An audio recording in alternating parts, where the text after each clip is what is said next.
Nous négocions maintenant depuis plus d'un an et nous avons décidé, les 3 unités syndicales de l'université, qui regroupent environ 200 employés, de faire une activité pour montrer que nous sommes unis, nous sommes déterminés à obtenir une convention collective juste et équitable. Nous sommes sans convention maintenant depuis plus d'un an. Donc, on a cru que organiser un barbecue convivial, qu'on dit tri-syndical, est une belle façon de se mobiliser. Quelles sont vos principales revendications? Oui, bien, écoutez, moi, je vais parler au nom de l'Association des professeurs et professionnels. Écoutez, nous, il y a plusieurs demandes, mais je peux résumer ça essentiellement sur les conditions de travail, puis je vais décliner ça en 3 points.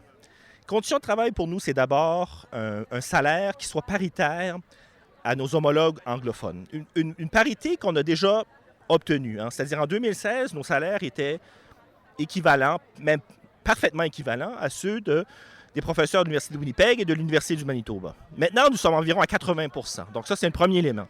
Deuxième élément, c'est les conditions de recherche et la charge d'enseignement. Nous sommes les seuls au Manitoba à enseigner 6 cours par année, alors que la plupart des universités canadiennes et très certainement toutes les universités manitobaines ont une charge de 4 cours ou de 5 cours. Nous, nous enseignons 6 cours. Ça compromet nos habiletés à mener des projets de recherche puisque nous enseignons, notre charge d'enseignement est lourde. Donc, nous souhaitons réduire notre charge d'enseignement de 1 cours, passer à 5 cours par année. Et un dernier point qui est plus abstrait concerne la collégialité. Et la collégialité, ici, il faut bien me comprendre, hein, je ne parle pas de politesse. La collégialité, c'est un principe fondamental de l'université.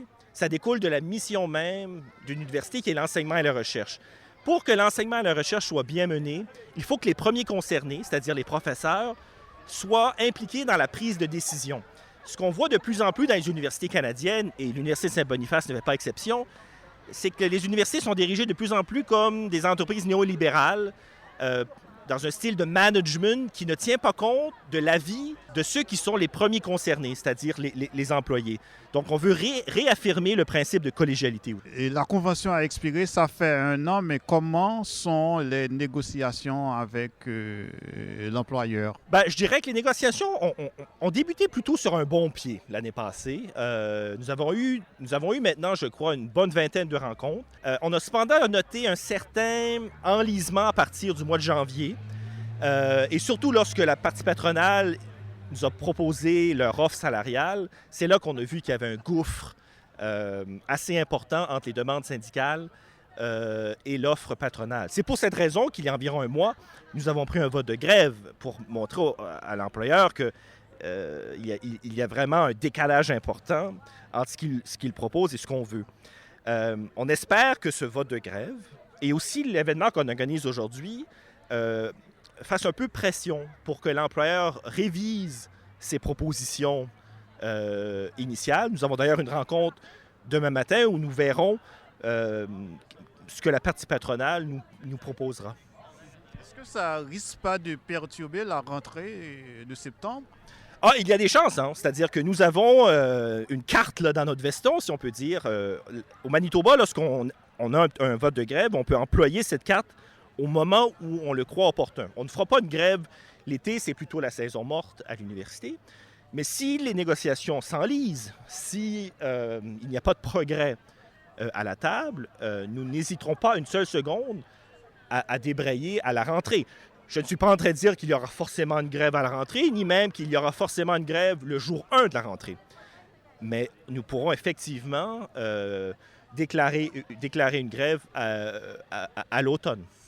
Dans votre discours tout à l'heure, vous avez mentionné ou bien fait le lien entre les consultations publiques lancées par le gouvernement pour que le Manitoba soit une province véritablement bilingue et l'Université de Saint-Boniface. Donc, pouvez-vous nous en dire plus? Absolument, absolument. Donc, le ministre Simard, qui s'occupe des affaires francophones, a un projet, celui de transformer le Manitoba en une province véritablement bilingue. Or, pour accomplir ce beau projet, hein, qui était le projet en fait de Louis Riel, qui est derrière nous, ce projet ne pourra pas se réaliser sans l'Université de Saint-Boniface. L'Université de Saint-Boniface, c'est le moteur de la francophonie, c'est le moteur du bilinguisme au Manitoba. Pour former des gens en travaillant en français, pour qu'il y ait des francophones dans l'ensemble des secteurs d'emploi, pour qu'on ait des citoyens francophones éclairés, il faut une université de Saint-Boniface forte. Mais qu'est-ce que ça veut dire, une université de Saint-Boniface forte? Bien, c'est une université où les ressources humaines ont des bonnes conditions de travail. On peut avoir tous les beaux buildings qu'on veut.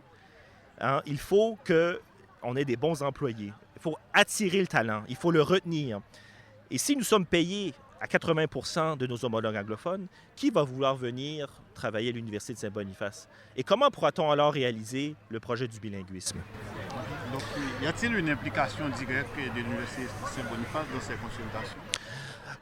Je peux pas parler au nom de l'employeur, mais j'ose espérer que l'Université de Saint-Boniface est une partie prenante de ces consultations.